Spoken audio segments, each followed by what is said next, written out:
Professor Dr. Valter Longo, visionary pioneer committed to cancer research, is the director of the cancer program at the IFOM Institute of Molecular Oncology in Milan.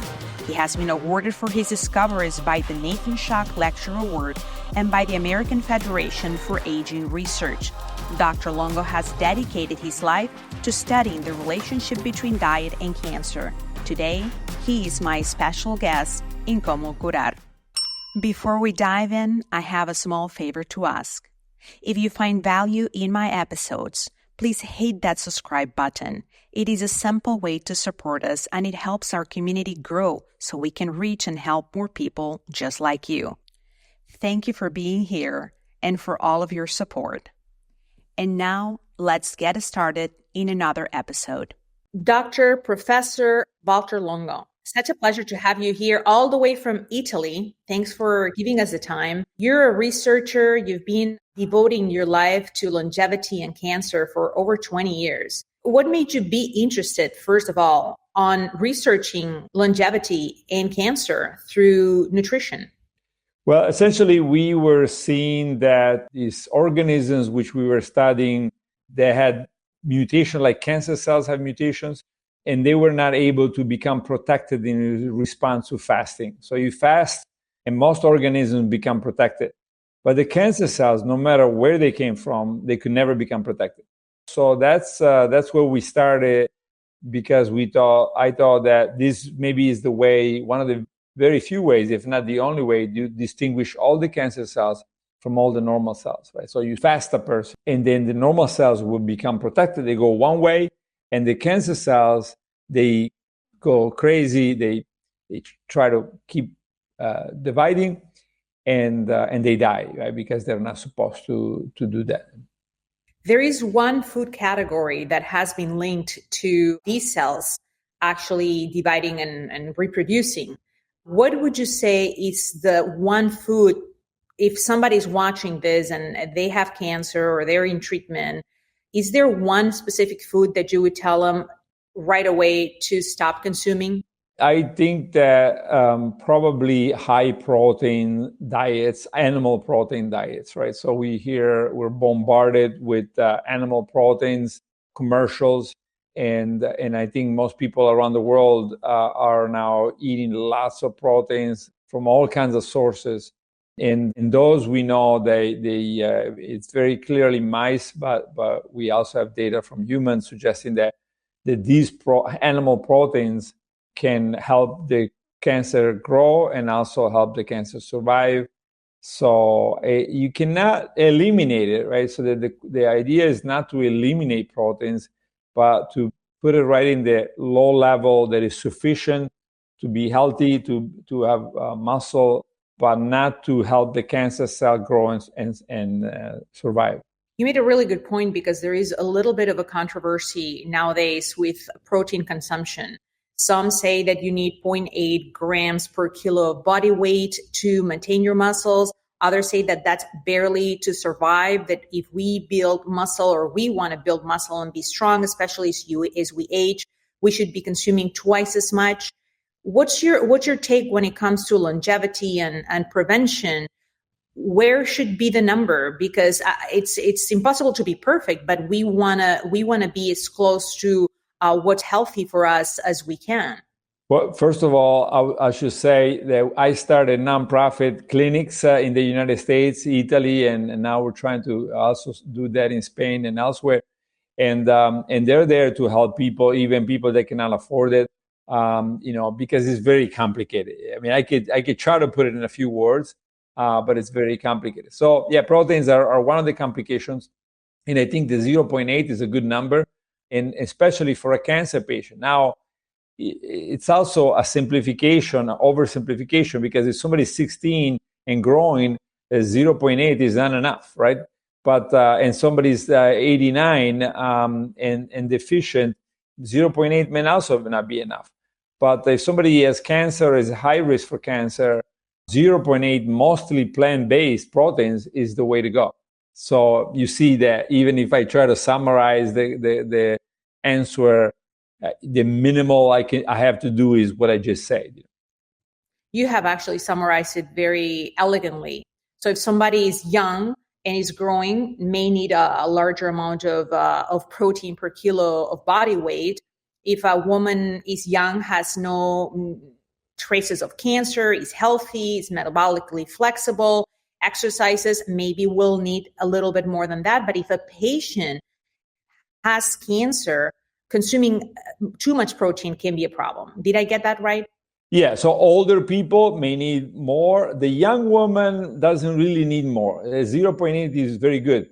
It needs a balance of animal, let's say fish plus plant in that 0.8. Because if it's all, let's say, legumes, if it's all beans and peas, then they're going to be deficient, right?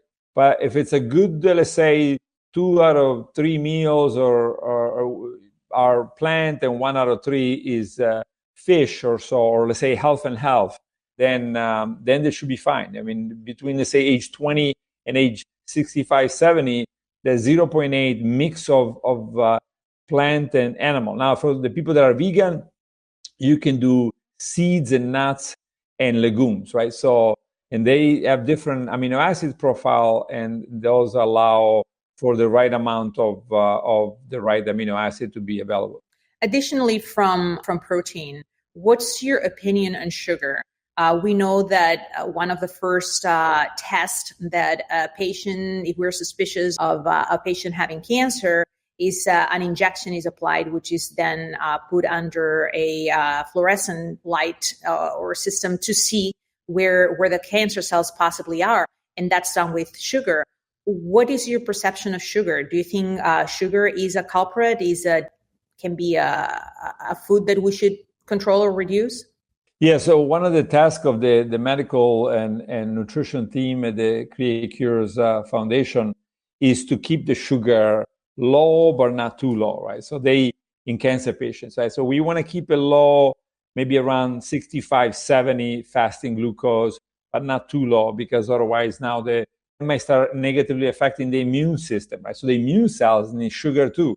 And if you start starving the immune cells too much, then the system could, now the immune cells are the most important body cell against the cancer. So if they're weakened, now you have a problem. So again, you got to keep the sugar fairly low, but keep the patient nourished, and to make sure that only the cancer cells are suffering.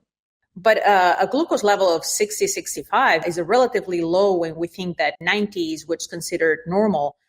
Do we need to consume sugar as a food in order to maintain that glucose level of 60, 65? Or that level we will naturally be produced by the body with a different type of nourishing food consumption? Yeah, the body is set to make sugar when the sugar is too low by gluconeogenesis, right? So then the way to do it is pretty tricky, and every patient is different, right? So we use what I call the longevity diet, which is actually the title of my first book, and then the fasting mimicking diet, right? So we use a combination of these two to try to drive the fasting glucose to those low but sufficient levels. And so once we get to around 70, we like that 65, 70, then that's on one side. And the other side, we want to keep what's called IGF-1, this growth factor, fairly low, but again, not too low, around 100 to 130, 40. And so those are and the insulin also we want to keep low. So we want to keep low insulin, low glucose, low IGF-1, but none of those should be too low. So when we say low, what are we looking at for a normal A1C for a patient to be healthy? Not necessarily for somebody to have cancer, but actually, as you speak in your book, Longevity is about prevention, about being healthy, not to get sick. It's easier not to have to solve a cancer problem if we have been successful and not developing it. So what are we looking at a healthy A1C and a healthy insulin percentage for a woman or for a man? Yeah, so A1C should probably be below 5, right? So that's what we usually go for. Now, if somebody doesn't have cancer, is not at risk for cancer, it could be a little bit higher. That's okay. That's probably not a big deal. But if somebody has cancer or has had cancer recently, then probably trying to keep it below 5 is important. But again, it cannot become malnourished and then have it too far below, because now it's gonna be worse than keeping high sugar. And when we talk about insulin, so that would be A1C. What are you looking for a healthy patient on insulin levels?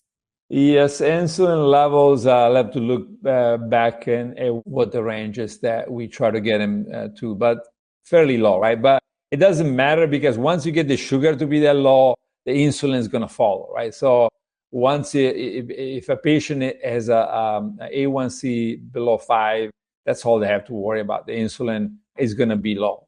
Now, as we are looking at longevity, and we're looking at health, not necessarily just cancer, and you're a cancer researcher, and we're very proud of you because you're really bringing a lot of information and breaking a lot of dogmas that we had for many years about cancer prevention and cancer cure and things that we can do additionally from the normal therapies.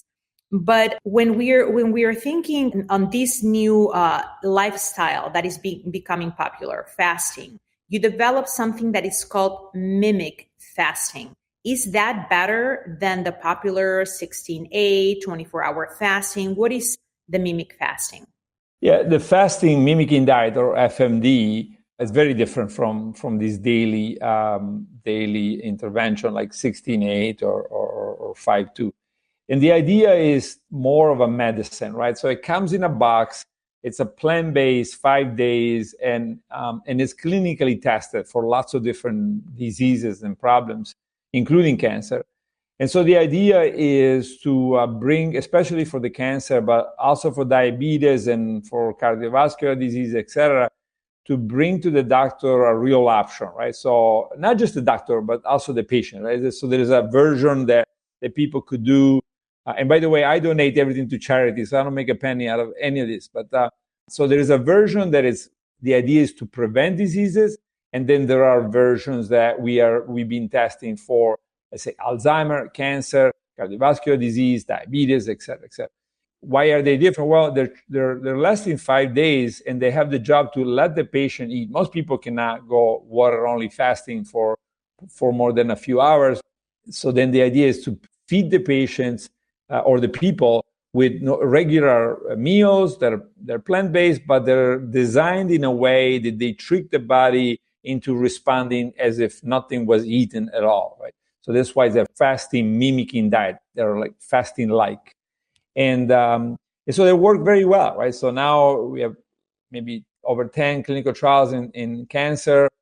For example, in Holland, in a multi-center trial by University of Leiden, they showed that the patients that were doing chemotherapy, the women with breast cancer that were doing chemotherapy together with the fasting mimicking diet, if they did it every cycle, they were 5 times less likely to be resistant to the chemotherapy, right? So they responded 5 times better, if you will, to the chemotherapy. So yes, I think that the fasting mimicking diet is very, very different from this daily fasting. I mean, there's nothing wrong with 12 hours of daily fasting. I'm not a big fan of the 16 hours, but I like this time restricted eating for, let's say, eat for 11, 12 hours a day. That's a very good way to go. The work by Sachin Panda and other. And so I think that for healthy people, I recommend these two. But also for cancer patients, I recommend these two, right? So the fasting mimicking diet, the standard of care, whether it's chemo, immunotherapy, kinase inhibitors, hormone therapy, et cetera. And then fast for about 13 hours a day. I mean, 12 hours a day for normal people, maybe 13, 14 hours a day for people with cancer. There's data suggesting that people that do that, they do better. So you say that you don't like the 16-8. What don't you like about it? What's the biological impact? Do you see an imbalance that occurs? Well, most of the 16-hour studies have patients skip breakfast, right? So they have dinner and then they skip breakfast, and that's how they get to 16 hours. Now, if you look at meta-analysis, so studies of all studies with skip breakfast, they're consistently negative, right? So people that skip breakfast have higher cardiovascular disease, they have higher mortality. Some studies also suggest higher cancer.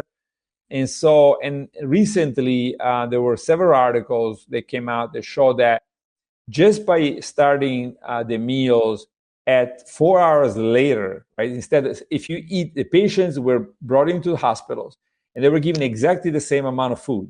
But the food either started at 12 or started at 8. And those that started at 8, they did much better for hunger and for energy expenditure, meaning that the metabolism slows if you start your eating day later, and the hunger goes up, right? So this may be a mechanism explaining what we have known for a while from all these studies showing that people that skip breakfast live shorter.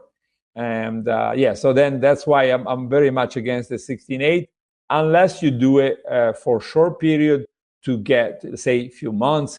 You need to get to the next level, and then and I recommend, of course, the longevity diet, the 12-hour time restricted eating, and then the fasting mimicking diet cycles maybe 3 times a year for a normal person. So when you say have breakfast, do you need in that breakfast, can that breakfast be something like most people like having coffee with something that has higher calorie intake, like instead of milk, cream that would give more calories, maybe some MCT oil?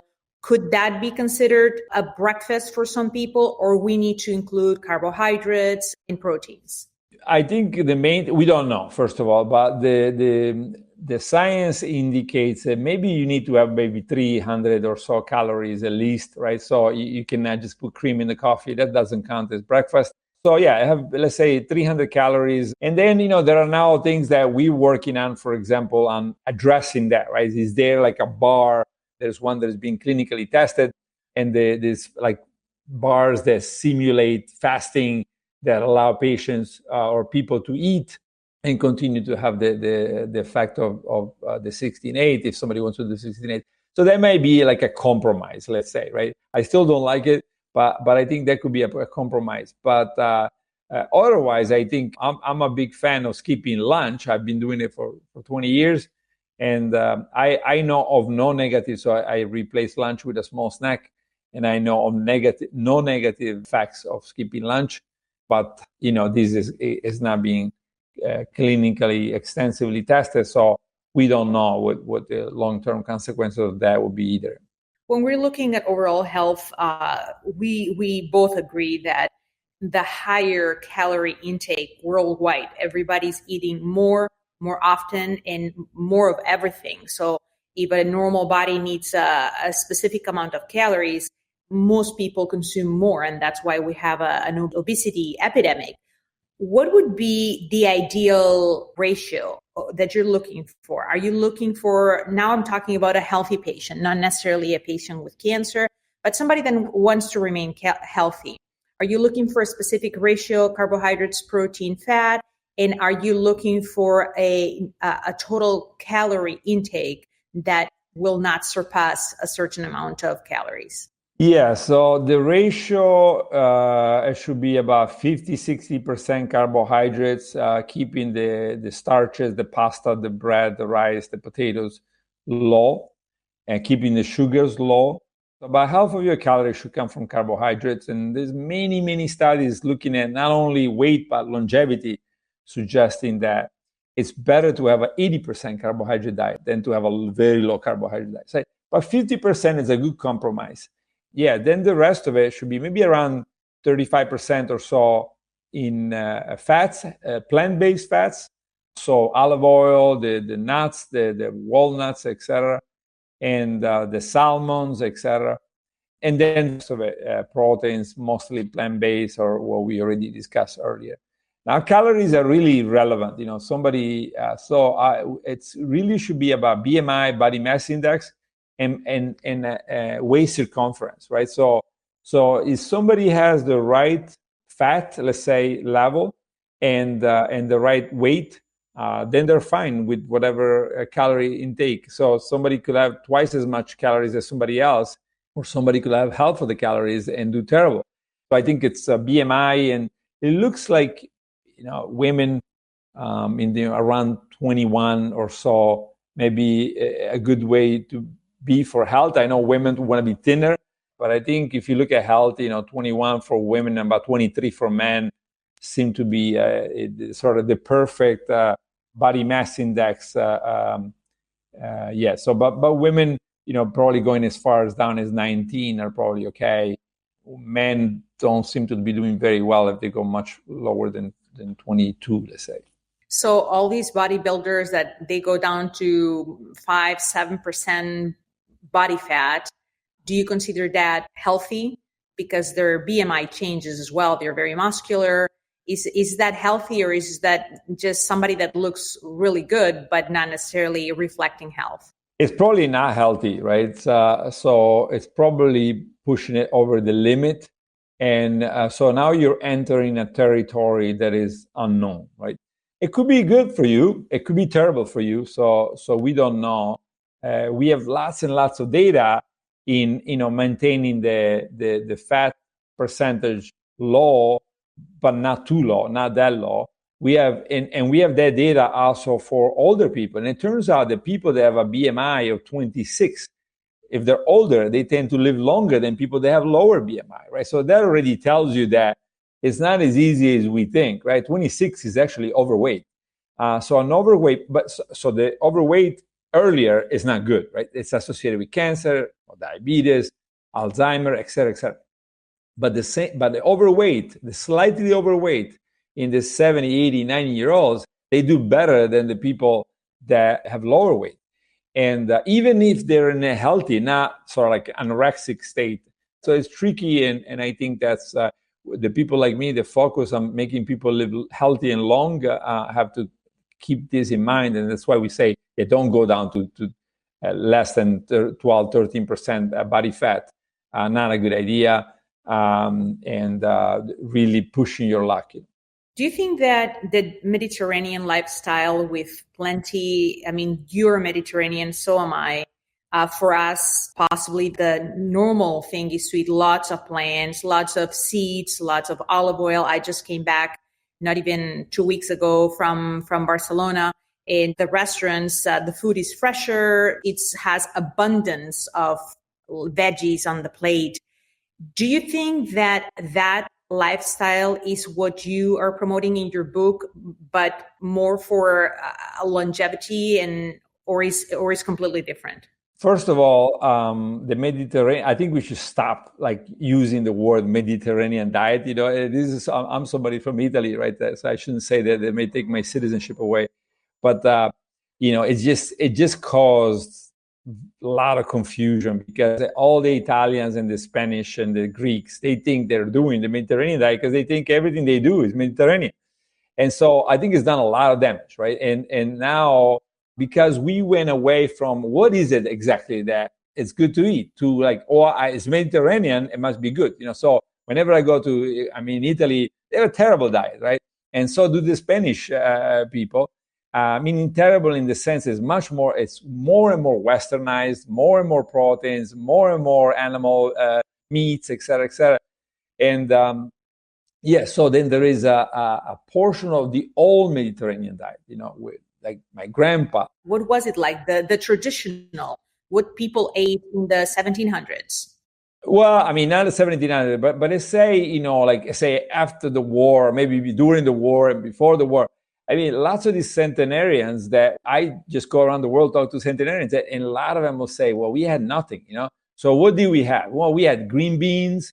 We had lots of legumes that we grew in the backyard. And then maybe on Sunday, we had some pig meat, right? Some pork meat. And we were very careful. And that could last us the entire year, to just have a pig, one slaughtered pig, will have to last you an entire year. And that's all you had, right? So lots of things they were able to grow in their backyard, and then just very little meat. And sometimes they had cheese, if they were wealthy enough, and they had some cheeses, like Sardinians have ricotta. They have a little bit of that or a lot of that, but most people were just loaded with vegetables, some fruit, lots of vegetables, and very little meat, right? And the longevity diet that I described is much more that, right? So to be clear, but it's also, as I mentioned earlier, there's age-specific effects, right? So somebody I think that somebody that is younger than 18, 19, 20 should be on a Mediterranean diet. And somebody that is older than 70 should be on a Mediterranean diet. So Mediterranean diet is more like variety of food, the cheeses, the yogurts, the meats are fine, the white meats are fine.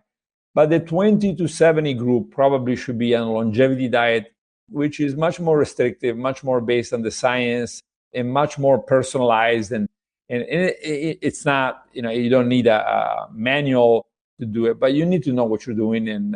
And so I think it's good to talk to somebody that specializes in it. So would somebody like myself that I'm not familiar with the longevity diet be able to just grab your book and create a plan for me? I hate the word diet. I just don't like it. Personally, I think it's a word that should disappear from our vocabulary because it's more lifestyle. So 20 to 70, we should have a lifestyle that is that mimics your longevity plan. So what is that longevity plan? Somebody like me, I'm 49 years old. I'm in healthy weight. I am physically active. What should I eat? Yeah, well, first of all, diet is a scientific term that we use to describe everything that's an animal or a person eats, right? It's not about losing weight. It has nothing to do with losing weight. So the longevity diet, in my book, is about what do people eat, and it's based on all these different pillars, or what I call 5 pillars of longevity. Yeah, so I think that it is again, high legumes, right? So like beans and chickpeas and peas and lentils, and then maybe 2 or 3 times a week, fish, watching for high mercury fish, so the tunas, the swordfish, etc. I mean, you should learn which one have lots of mercury and try to maybe do it once a month. That's it. Yeah. So tuna once a month. Then you have to have the ones that have omega-3, omega-6s, so the salmons maybe once or twice a week. And then whole grains, right? So trying to have as much organic. I know it's more expensive, but try to move as much as possible to whole grains that are as organic as possible. And then, almonds, walnuts, hazelnuts, not too much. A lot of people can develop allergies and intolerance to them, right? So you have to be careful. And I also always say, look at among these, it's not really the foods that I described, it's the category of foods that I described. So if you look at your grandparents and your great-grandparents, or you can ask, even if you don't know what they used to eat, right? So go back to those foods, right? So I always say, quinoa, the world is going crazy for quinoa, but quinoa comes from South America. And so some from towns and grandparents and great-grandparents, they were used to eating quinoa. The rest of the world is not used to it. That's why it could be that quinoa does nothing to you. It could be that it makes you intolerant eventually, right? So like lactose, right? So if you're from Norway or Northern Europe, you're almost never going to be lactose intolerant. But if you're from Sicily or Japan, you're almost for sure going to be lactose intolerant, right? So if you ask your grandparents, they will have told you in Norway, yeah, I used to have milk all the time, even as a 50-year-old. But if you ask your grandparents in Japan, they will have said, no, we never had milk as 50-year-old. Nobody did, right? Because we knew it will hurt us, right? Yeah, so then I will just use the categories that I described and then look into the history of your family. It might not be always easy, but and try to find the foods that were very common at the table of your grandparents. Very interesting. And, I feel about what I was mentioning about the word diet, the same way you feel about the word or the term Mediterranean lifestyle or diet. When people think of diet, it's a period. I start and I end.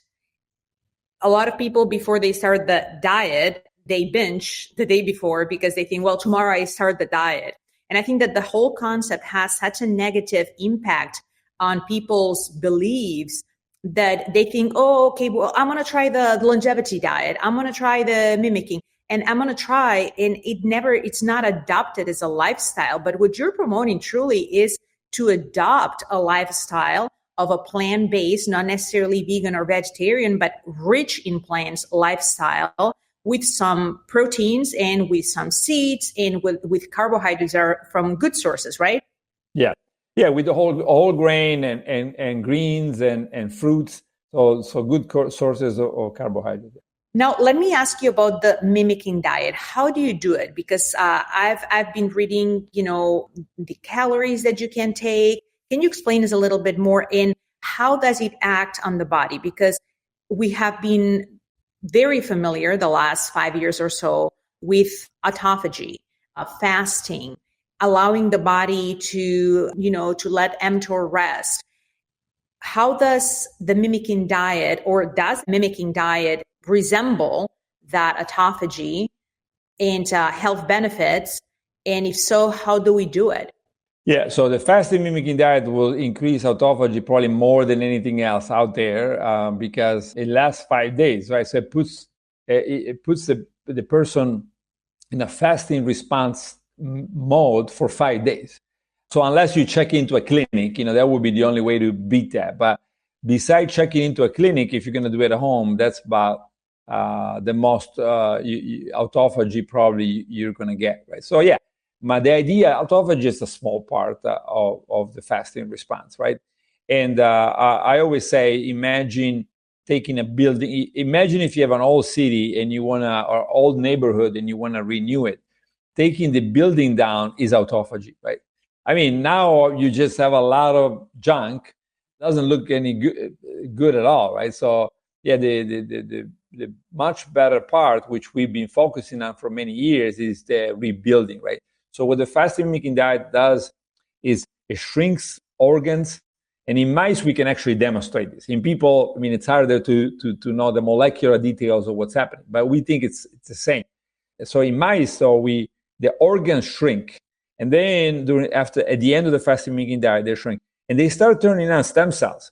And they also start turning on what are called Yamanaka factors. So they are beginning to getting ready for regeneration, right? So the stem cells are turned on, they're sort of rewired. And then when the food comes back around, and so of course autophagy is also part of that. And then when the food comes back around, that's the most important part. And that's where everything begins to be rebuilt. Yeah, and even in cancer, everything also includes immune cells. And there was several papers that we published that the immune system gets also rejuvenated or somewhat rejuvenated. And so now it can be stronger against the cancer, right? So, yeah, so I think that there is a whole program that happens in those 5 days of which maybe I always say maybe autophagy is 20% of it. In that mimicking stage, are we consuming calories, and how many per day? It depends who you are, right? So it depends if you're a cancer patient, a diabetes patient, or a normal person, right? So for a normal person, it's about 1,100 calories on day 1 and 800 calories on day 2, 3, 4, 5. For a cancer patient, then we instead now are doing 600 calories for 4 or 5 days. Those are the two methods that we're using. And I think, people should really just focus on the fasting mimicking diet that are being clinically tested. They come in a box. And again, I don't make a penny out of any of this, but I really think that, if you look at the standard that the FDA has, and this is why fasting and all these things have never moved into standard of care, right? They never got into the doctor's office or the nutritionist's office because they were improvised, right? The people go home and say, I want to do this, I want to do that. I think I understand this. But I think if it's standardized, and now let's say we've done 3 clinical trials on diabetes, right? So now we're getting close to the 500-600 patient numbers that are needed to become standard or somewhat standard. So I think that's what's needed. It's got to be standardized, got to be always the same. And we have to allow all kinds of hospitals around the world and universities to test it. And they make their independent assessment what it does. And then people should just do that, whether it's FDA approved or not, but at least it's being tested and proven to be effective or not. So 1,100 calories the first day, then 800 calories, and it remains 800 for 5 days, or it goes lower? No, it remains the same for 5 days for normal subjects, for normal people. For all other, for Alzheimer, it's higher calories, right? So for cancer is much lower calories. And then we have, diabetes is a different composition, and autoimmunity is a completely different content. I know you don't make any profits from it, but are there companies that will provide the food? Did I understand that correctly? Yeah, I mean, there are companies all over the world. There is a company all over the world. I cannot talk about products, but yeah, I mean, it's very easy to find. If you put fasting mimicking diet, then you find the company that works on it. Excellent. Do you have concerns about losing muscle when perhaps not on the 1100 calorie day, but when you go down to 800, muscle loss? What have you seen? Well, yeah, that's a good question, right? Because we've done 4 clinical trials, and none of them are showing any lean body mass and muscle loss in humans, right? And in the mice, we also looked at bone density, and actually all mice that were on cycles of the fasting mimicking diet twice a month had a higher bone density compared to those on the control diet. So now in 4 different human trials, we see no loss of lean body mass. So I think it's pretty conclusive. And now we also seen evidence, at least in mice, for effects on bone density. And so I think that's very different. For example, we done a trial where we did 4 months of the Mediterranean diet, and after 4 months of the Mediterranean diet, the people in the trial had lost an average of 3 pounds, and then after 7 months, the loss was 5 pounds of muscle mass.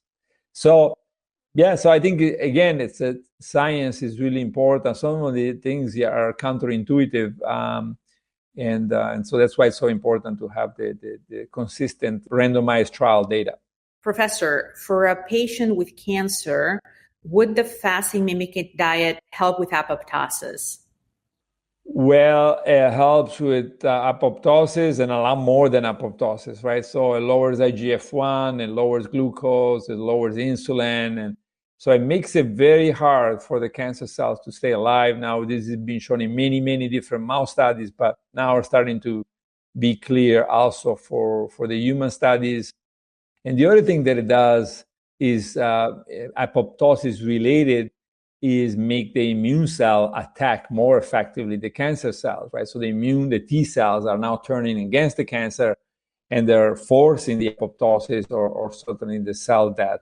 So I think that the just fundamental properties of fasting and fasting mimicking diets in just making it very difficult only for the cancer cells, right? Because cancer cells are rebels, and that's why I always use the desert analogy. If you haven't heard it before, basically I said, can you imagine putting 1 billion people in the desert and having 1 billion with no water, no shade, and make them run, right?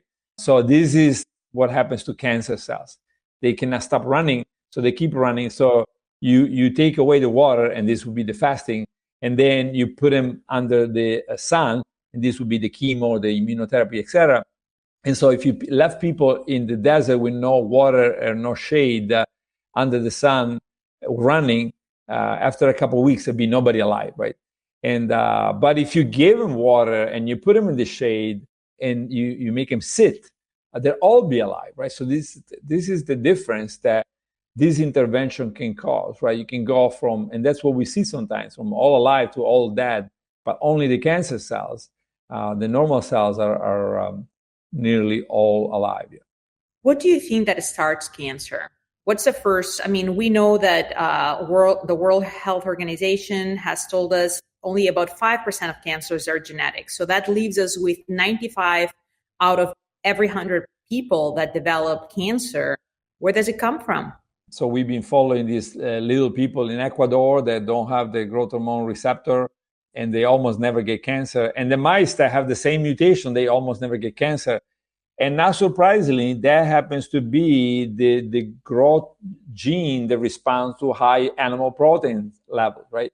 So now we have a genetic demonstration that lots of these cancers are and this was similarly shown in Israel and in Europe with the people that have the same mutation.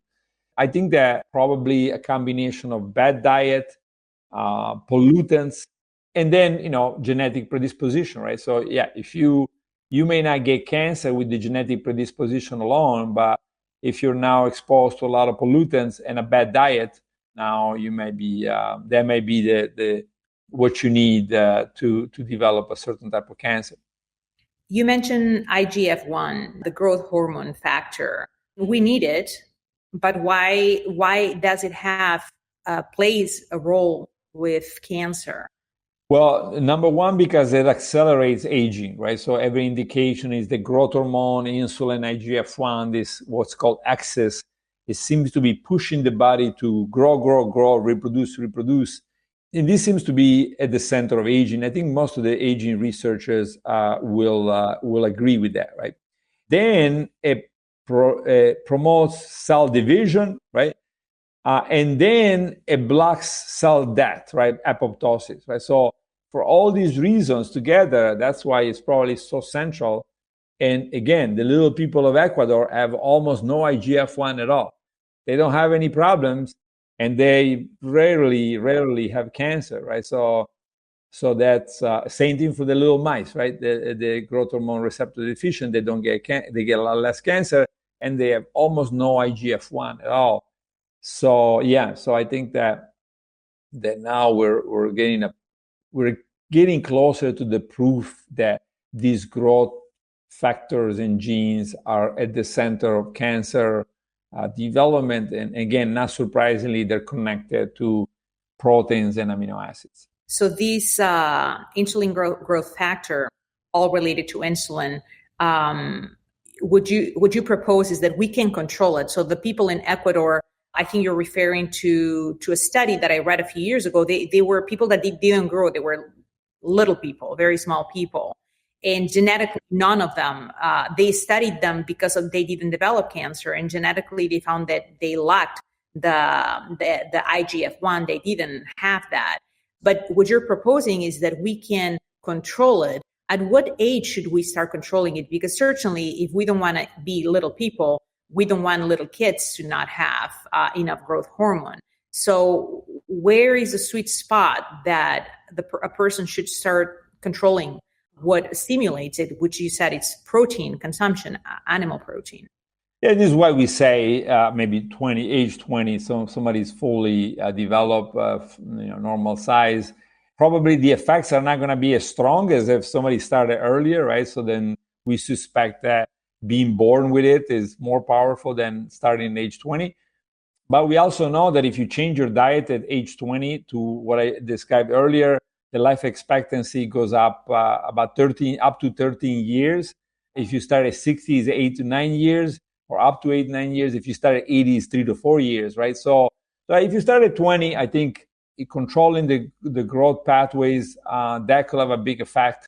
And together with the diet, we suspect that if you put it all together, we're looking probably at 20 years of life expectancy difference, but maybe 30 or 40 years of health span difference, meaning that the period of life where the person is sick with 1 or 2 or 3 or 4 chronic diseases, we may see in people starting to do all the right things at age 20, we may see maybe over 30 years of difference.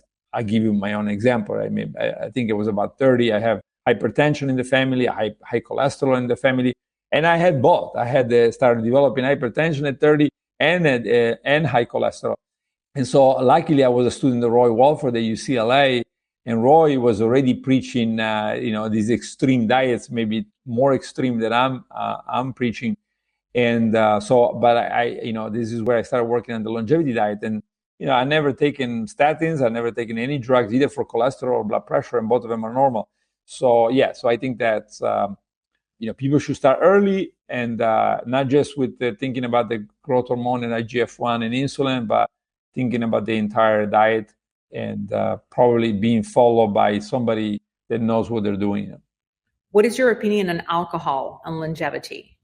Yeah, this has always been a fight now for the past 5 years between me and lots of different people. I think the data, lots of data, like meta-analysis, studies of all studies, suggest that overall, if you drink less than 4 drinks a week, it's not going to make any difference, right? In fact, there's argument that it may, slightly benefit overall, right? Now there's lots of cancers for which, even the 4 drinks a week may be a risk factor, right? If you have one of those, then I think throat is one of them and a few more. Breast cancer is minimal, but it's also in there.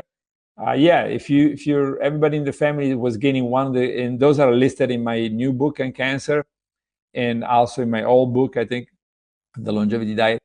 And so if you have some of those that put you, if you have something in the family that already puts you at risk for some of these cancers, I would not add the alcohol to it, even the 4 glasses.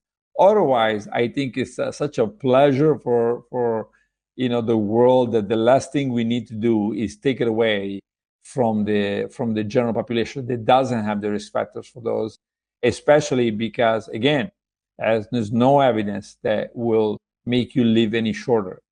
Do you think that we, as people that maybe know but really don't know, because the more you know, the more we realize how much there is left to be learned, and how much things change as we discover new things.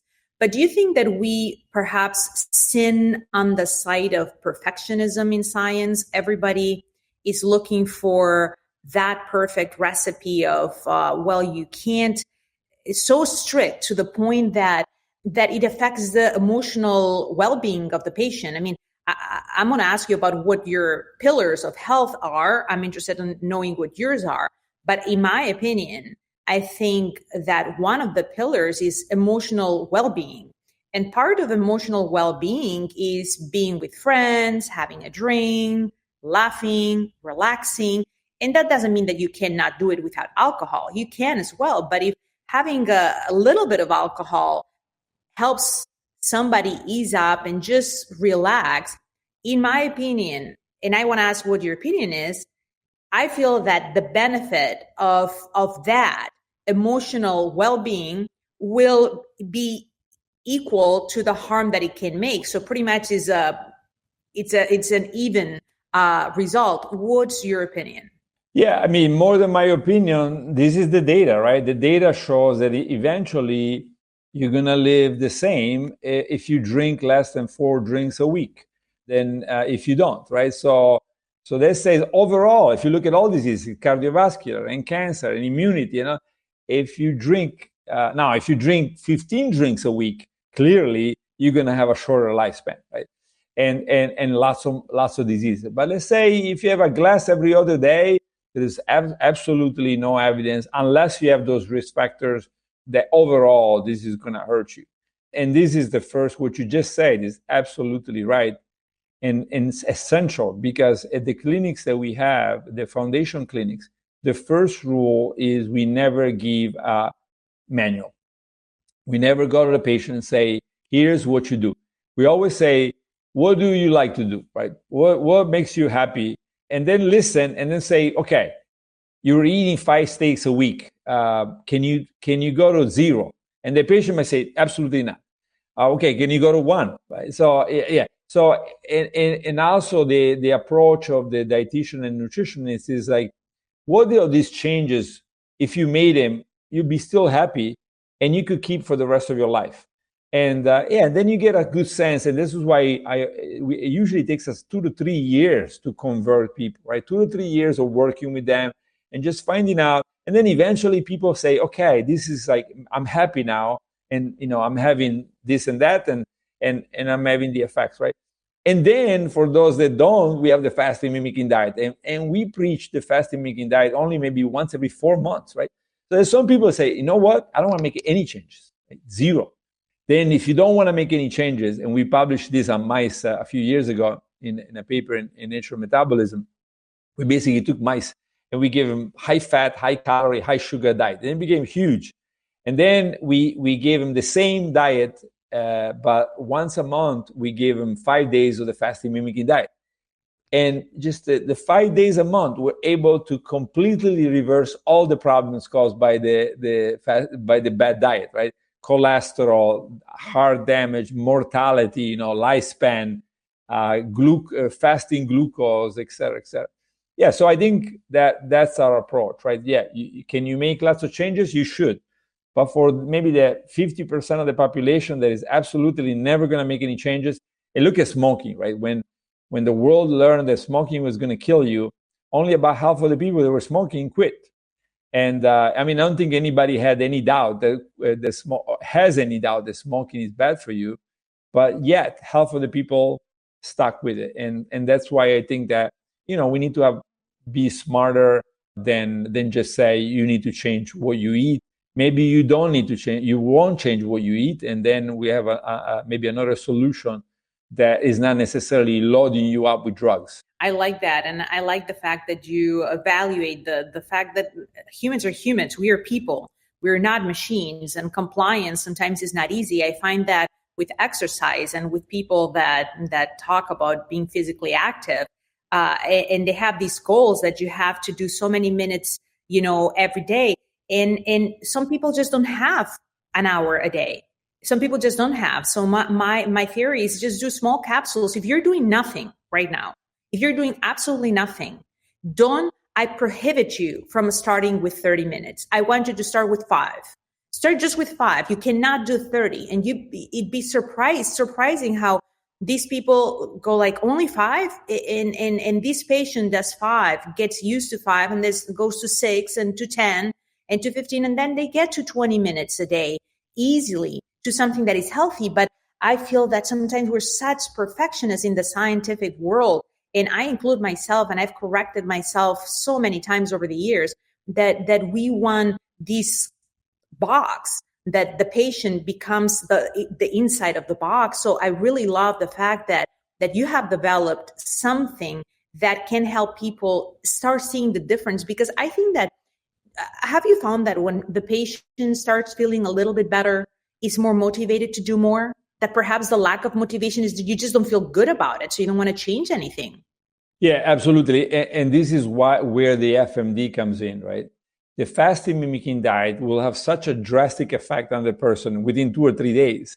And that's what gets them, involved. And so we really want to go after the aging process, right? But yet a lot of people want to go after the weight and feeling better, and they get it very rapidly.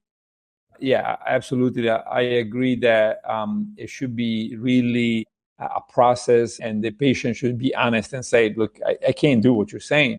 But also, I think we work on making it easy. And so, for example, with exercise, I talk about, one thing is to say, go running or go biking, or one thing is to say, spend $200 or maybe less. You can even get $100 used, and buy one of the bikes that have high resistance. And I'm in 3 places in the world that I spend a lot of time: Milan, Genova, and Los Angeles. And I have one in each place, right? Because I basically, if you ask me to go running, I would never do it. But now I do 1 hour every other day of these bikes. And that to me is just religion, right? And it's very straightforward, very easy. It's right in my home. I don't have excuses. I can do meetings. I can do whatever I need to do. You can do it at any time of the day. And yeah, so I think things like that make a big difference, rather than say, yeah, you have to go to the gym, or you have to go and do something that is complicated because it's too hot, it's too cold, there's too much traffic or whatever. So we really see that makes a big difference for people. Make it simple to exercise, and make it inexpensive and simple and at home. Yes, I agree. And the reality is that if we don't develop the discipline to exercise at home, we will spend a lot of money on a gym that we'll never use because we haven't developed the discipline. So start at home, and once you develop the discipline, if it makes you feel better to go to the gym, then go to the gym. It's equally well. But we have to slowly develop that habit. To close up, what does Professor Longo eat in a day? What's your day like? I start with almond spread, chocolate almond spread. There's mostly almonds and chocolate and nothing else. And a whole grain, what we call frisella in Italy. It's a very hard piece of bread that comes from a particular area of southern Italy. And then I have an apple and tea.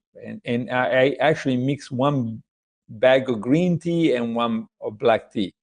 And that's every morning. And then I usually, Monday to Friday, I have basically a coffee for lunch with sugar. I like to point that out. A lot of sugar or little sugar? No, no, not a lot of sugar, just like a small teaspoon, yeah. And then Friday and Saturday, Saturday and Sunday, I actually have lunch, right? So I thought it was important, and actually to me and to a lot of patients that we follow, works very well, meaning that you learn how to not have lunch. And then it takes a couple of months. After a couple of months, you don't care whether you have it or not. But having lunch on Saturday and Sunday to us, and we're now testing this in Southern Italy in a large clinical trial with 500 patients, that eventually having this trains your brain to either have it or not have it, right? But the majority is not have it, so you're perfectly fine not having it. But if you want to be social on Saturday or Sunday, then you can have it and it doesn't bother you. Sometimes, whenever I have it on Saturday and Sunday, I don't feel like I have dinner because I feel full by the time I get to dinner, right? So this is my lunch, and then dinner. My typical dish is lots of legumes, like say 300 grams or 350 grams of legumes, like chickpeas, let's say, and then maybe another 300 grams of mixed vegetables, green beans and carrots, et cetera, and then lots of olive oil, and then pasta, maybe usually 70 to 80 grams of pasta. And then, I may also have bread, which I know there's a lot of dietitians are very concerned, but, I think that's fine. My fasting glucose is low. Even if I have pasta and bread, I may have a little spike, but A1C actually stays very low, below 5, even having, fairly high carbohydrate and starch level. Not a very high, but certainly I don't avoid starches and I don't avoid carbs. Yeah, so I think in most of the patients we follow, we give them something very, very similar. And this is basically the longevity diet. Very nice, very palatable for all of those that are listening, especially if they can get a hand on that bread from that specific location in Italy. Next time I go to Europe, I'm going to have to go there and find some of it. Love hard bread. I love. Yeah, by the way, I end with dark chocolate, 85% dark chocolate every night. It's another religious thing that I do. So at the end of dinner, then I have dark chocolate. Just to close up, would you agree that the perfect diet doesn't exist? It's so complex when we speak about nutrition, and you voiced that at the beginning of the interview. It's so complex to answer what should we eat, and so varied from person to person that to even cover that in this interview, it's nearly impossible. But do you think that perhaps we should be more relaxed with what people eat as long as it falls within the parameters that you've given them? Yeah, of course. It matters what the parameters are, right? Unfortunately, the world is moving exactly in the opposite direction, right? They're eating worse and worse and worse, and more diseases. And so it's getting out of control, right? So I think, if anything, we need to move back to the discipline that our grandfathers and great-grandfathers had, right? And maybe they had discipline because they couldn't afford it, but it doesn't matter. I think it works psychologically and it works physically. And the illusion is that if you keep eating whatever you want, you're going to be happier. And that's not true at all. That's not going to make you happy. I think you're going to be happier if you feel good, if you eat the right amount. And yes, you should have flexibility. Nobody's saying that. As I was saying earlier, we don't give manuals to any patient. We ask them, what do you like, right? But then we say, if the patient says, hey, I have 5 steaks a week, well, that's what I said earlier. We say, can you go to 0, right? And if they say, no, I got to stay 5, then we're going to say, okay, you're going to need to do the fasting mimicking diet, maybe once a month, right? If you're diabetic and you have lots of animal fats and proteins and you are insulin resistant, right? So I will argue that the perfect diet exists, but it's modified for every person. And but it doesn't take very long to get to it. Let's not say perfect. There's nothing perfect. Let's say semi-perfect, right? Eventually we might find out that something makes it even better, right? But let's say the semi-perfect diet exists. It has to be modified for each person's psychology and brain and needs and the moment of life and et cetera, et cetera. And again, the number one goal should not be weight. It should be aging. It should be longevity. It should be health span. And weight is just a bonus. Yeah, as I always say, is to be overweight is a side effect of not being healthy. It's not about aesthetics. If you're healthy, you're not necessarily skinny if you have a bigger bone set, but you're healthy looking. You're not looking overweight. So, Professor, it's been such a pleasure to have you here. Thank you for joining us all the way from Italy. I know it's a little bit later there. Thank you for all your insights. And hopefully one day when I'm in California or in Italy, we can meet you in person. It's been a pleasure. Yeah, please. My pleasure. Thank you. And yeah, come and visit them. Thank you.